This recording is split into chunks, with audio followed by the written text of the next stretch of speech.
Hari ketiga pencarian korban longsor Gunung Kuda menjadi 19 korban jiwa.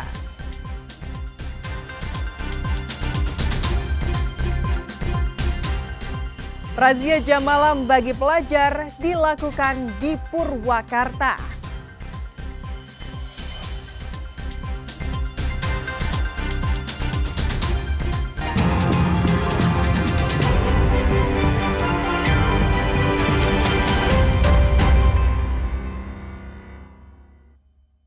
Selamat pagi saudara, selain ketiga informasi utama tadi, kami masih memiliki informasi menarik lainnya. Saya Fida Latas akan menemani Anda dengan berita independen, terpercaya. Kita simak Kompas Jabar selengkapnya.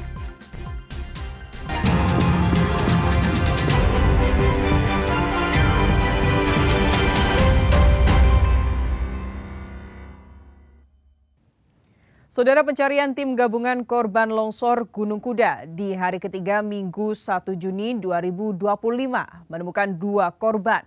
Hingga menjadi total 19 korban jiwa yang ditemukan tewas. Tim gabungan berhasil menemukan 2 jasad dari timbunan bebatuan longsor Gunung Kuda, Kabupaten Cirebon pada Minggu siang. 2 korban ditemukan di jarak yang berdekatan.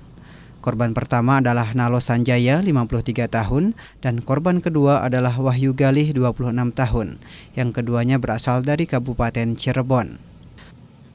2 korban yang baru ditemukan ini menambah daftar korban yang meninggal dunia dalam musibah longsor Gunung Kuda ini menjadi 19 orang. 14 orang di hari pertama, 3 orang di hari kedua, dan 2 orang di hari ketiga. Dandim 0620 Kabupaten Cirebon, Letkol Infanteri Muhammad Yusron menyebut pencarian esok hari akan dibantu dengan alat dari Kementerian ESDM. Alat ini difungsikan untuk mendeteksi tanah gerak hingga tidak mengancam para pekerja yang mengevakuasi korban. Kita tahu bahwa tadi pada saat pelaksanaan pencarian korban ini sudah terjadi 5 kali longsoran, dan longsoran ini kalau menurut kami cukup besar sehingga kami khawatirkan akan berdampak kepada pekerja. Sehingga dari tim inspektur pertambangan dari SDM, Menteri SDM itu menyampaikan bahwa memang harus ada alat yang namanya station. Tentunya alat ini yang akan mendeteksi adanya pergerakan tanah. Ya. Pencarian di hari ketiga ini dihentikan pada sekitar pukul 13.30 waktu Indonesia Barat. Ini dilakukan karena potensi longsor terjadi berulang kali. Penghentian ini juga berdasarkan saran dari tim Kementerian ESDM yang membutuhkan alat bantu berupa pendeteksi gerakan tanah. Muhammad Sahri Romdon, Kompas TV, Cirebon, Jawa Barat. Musibah longsor Gunung Kuda membawa duka mendalam bagi para keluarga korban. Musibah ini juga mengakibatkan trauma mendalam bagi pekerja yang selamat. Begini kesaksian Junanta, satu-satunya operator alat berat yang selamat.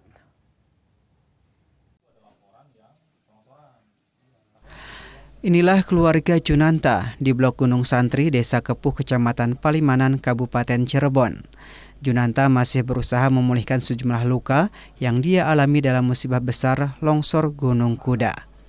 Junanta juga menunjukkan beberapa luka lecet yang dialami. Nasib Junanta mujur tak seperti 3 operator alat berat lainnya yang meninggal dunia dan ada juga yang masih belum ditemukan. Junanta menceritakan kejadian duka itu terjadi sangat cepat. Seketika material bebatuan dari ketinggian sekitar 50 meter ambruk dan menimbun seluruh mobil truk, operator, dan orang-orang di lokasi. Beruntung bagi Junanta, material yang jatuh di sekitarnya tidak banyak. Di saat yang sama dia juga terlindung dari batu besar yang berada di sampingnya. Beberapa di antara korban yang meninggal adalah saudara-saudaranya sendiri. Sebagai operator yang sudah lebih dari 7 tahun bekerja di PT Askaria, dia merasa kejadian ini paling banyak memakan korban jiwa. Dia juga tak pernah membayangkan longsor terjadi begitu hebat di saat para warga sedang bekerja. Junanta berharap dirinya dapat kembali segera pulih dan mendapatkan pekerjaan yang layak setelah galian tambang batu Gunung Kuda ditutup. Muhammad Sahri Romdon, Kompas TV, Cirebon, Jawa Barat. Sementara itu, Saudara, buntut peristiwa longsor Gunung Kuda di Kabupaten Cirebon yang menyebabkan belasan orang tewas dan luka-luka, Polda Jabar melakukan pemeriksaan sejumlah orang. Buntut peristiwa longsor Gunung Kuda di Kabupaten Cirebon yang menyebabkan belasan orang tewas dan lainnya luka-luka. Kepolisian daerah Jawa Barat melakukan pemeriksaan sejumlah orang, bahkan dari hasil pemeriksaan sejumlah orang bisa ditetapkan sebagai tersangka. Saya sebagai penegak hukum akan melakukan penegakan hukum.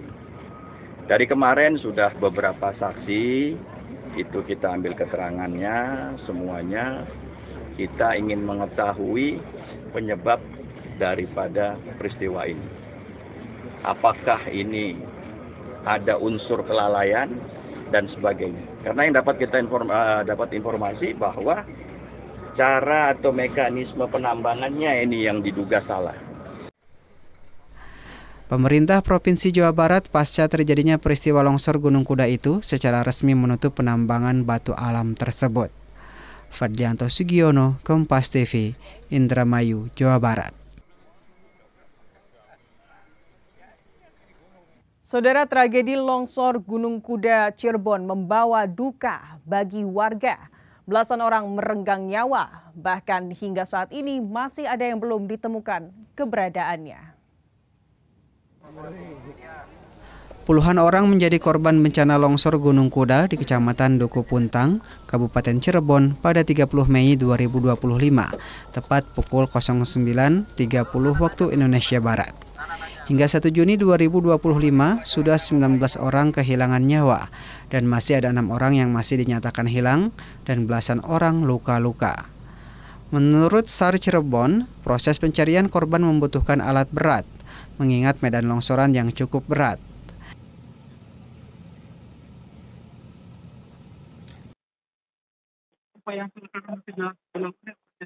Baik, untuk upaya yang kita lakukan untuk saat ini adalah himbauan kepada masyarakat yang dekat dengan longsoran agar segera menjauh, karena yang kita takutkan adalah longsoran-longsoran susulan.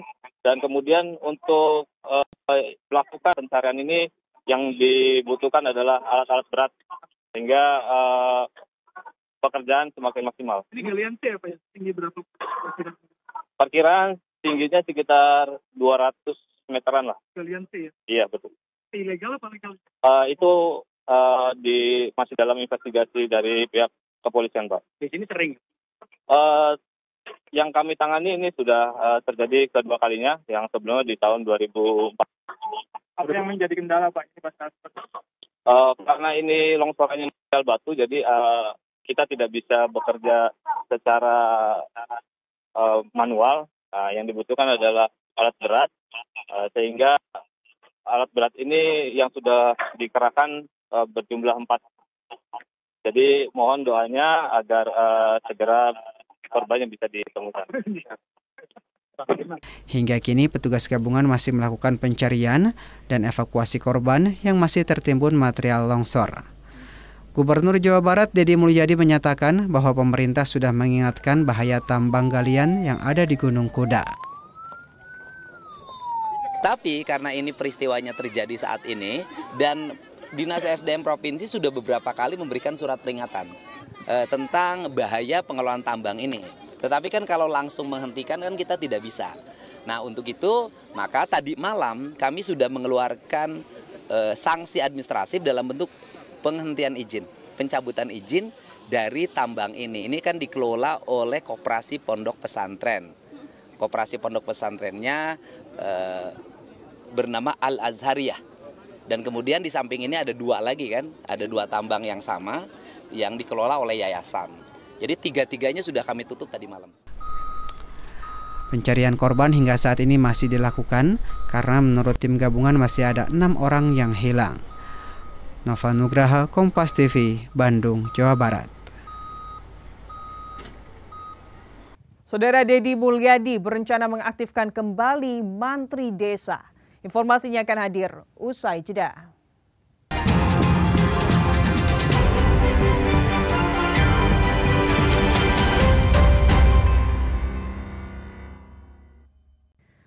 Saudara, menindaklanjuti edaran Gubernur Jawa Barat terkait jam malam pelajar. Pemda Purwakarta merazia pelajar yang masih keluyuran di atas jam 9 malam di sejumlah tempat Minggu malam.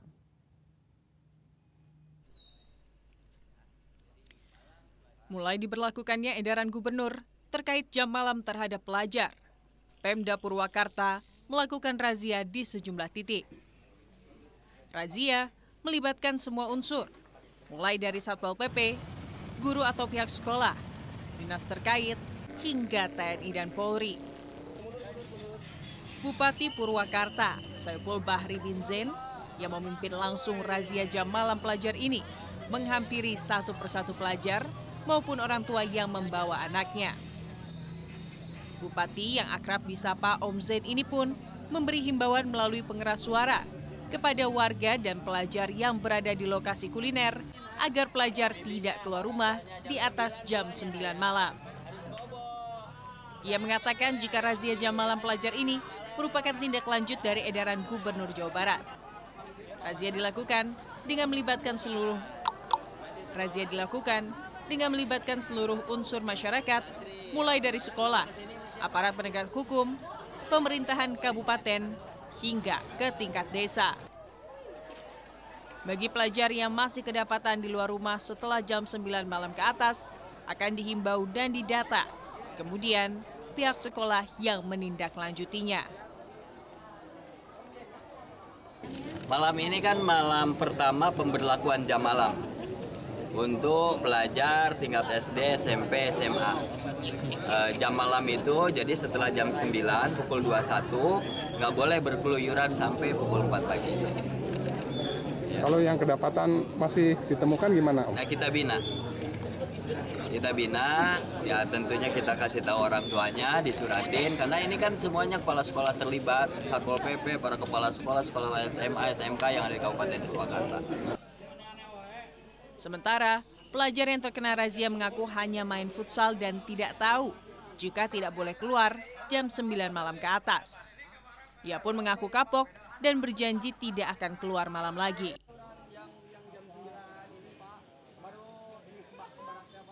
Belum, Pak. Belum. Sekarang gimana setelah dikenakan razia? Kaget, Pak. Terus sebelumnya emang kesehariannya kalau malam tuh emang suka keluar atau gimana? Enggak, Pak, baru kayak ini futsal, paling futsal pulang jam setengah 10, Pak. Nah, selain main futsal, apa aja aktivitasnya sih? Nggak pernah, Pak, nggak pernah kemana-mana, paling di rumah. Ini, Pak, keseharian. Pagi, misalkan sekolah, udah pulang sekolah, jam siang jam 12 pulangnya, langsung ngarit, Pak, punya ternak kesehariannya. Selain itu, razia jam malam pelajar bersifat sosialisasi sehingga tidak ada yang dibawa ke barak militer. Henry Irawan, Kompas TV, Purwakarta, Jawa Barat.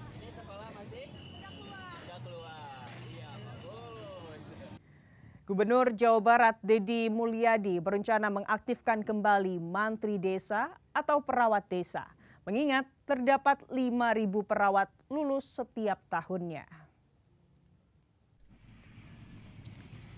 Dengan jumlah perawat yang terdaftar di PPNI Jabar mencapai 150.192 orang dan 5.000 perawat lulus setiap tahun.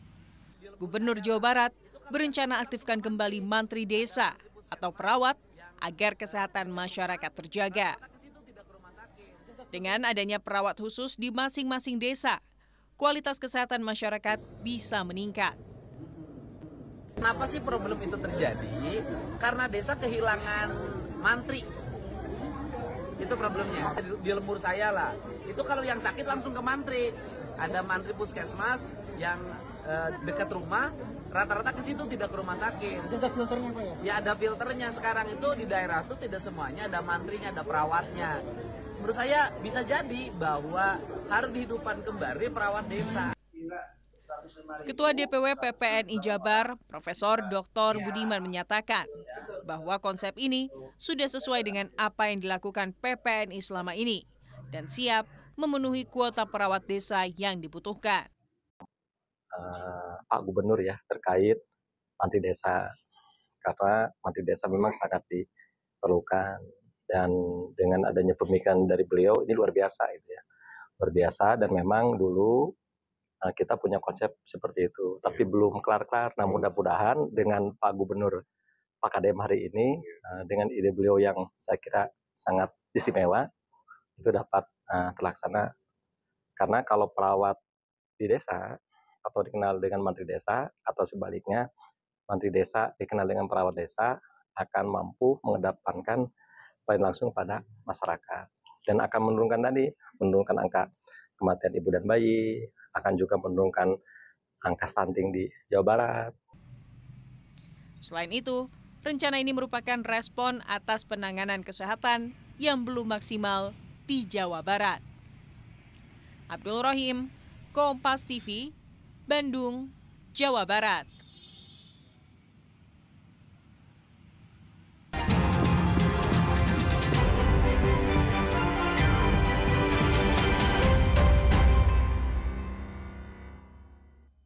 لبيك اللهم لبيك لبيك لا شريك لك لبيك إن الحمد والنعمة لك والملك لا شريك لك. Penjualan hewan kurban di Pasar Domba, Kabupaten Kuningan mengalami penurunan. Pedagang menduga karena lesunya kondisi ekonomi yang pengaruhi daya beli masyarakat.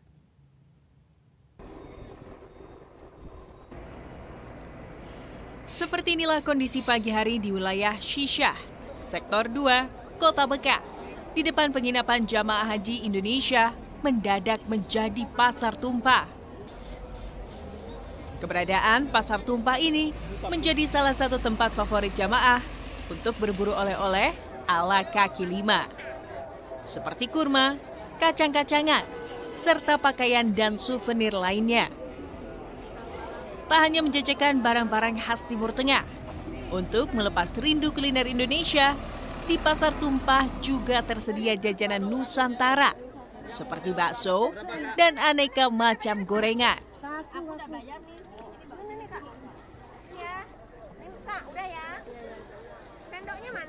Alhamdulillah luar biasa ya, pasaran di Syisyah ini bisa menggunakan uang rupiah. Jokowi kata orang sininya tuh bilangnya, Jokowi, Prabowo menggunakan uang rupiah, uang mata pecahan 100 ribuan dengan 50 ribuan. Ada bakso, apa itu, kue sayur, ada makanan kue sayur, bala-bala itu makanan lokal, bakso, aci, banyak juga yang lainnya, donat apa, nggak hanya makanan orang Arab. Harganya sesuai, pas gitu ya, maksudnya terjangkau.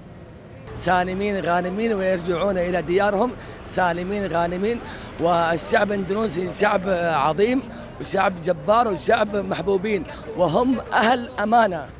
الشعب الإندونيسي أهل أمانة وأهل أخلاق وشعب محبوبين ودائما مبتسمين ومحبوبين لدى الشعب السعودي ونحن نفتخر فيهم وهم ضيوف لدى المملكة العربية السعودية برئاسة خادم الحرمين الشريفين وولي عهده الأمير محمد بن سلمان. Selain melakukan aktivitas ibadah di sekitar penginapan, mengunjungi Pasar Tumpah menjadi kegiatan yang dilakukan sebagian jamaah haji Indonesia untuk mengisi waktu menjelang puncak haji yang akan berlangsung dalam waktu beberapa hari ke depan. Azif Ardiansyah, Kompas TV, Mekah, Saudi Arabia.